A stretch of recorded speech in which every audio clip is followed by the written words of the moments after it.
তিন দফা দাবিতে দেশ জুড়ে দ্বিতীয় দিনের মতো কর্মবিরতি পালন করেছেন সরকারি প্রাথমিক বিদ্যালয়ের সহকারী শিক্ষকরা।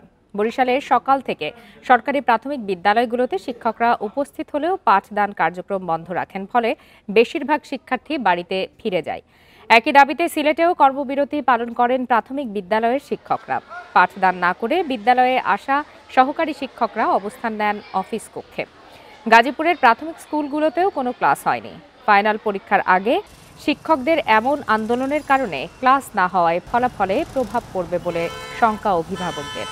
দাবি আদায়ে নাটোর, পটুয়াখালী, কুয়াকাটা, হিলি সহ বিভিন্ন জেলায় কর্মবিরতি পালন করেন সরকারি প্রাথমিক বিদ্যালয়ের সহকারী শিক্ষকরা।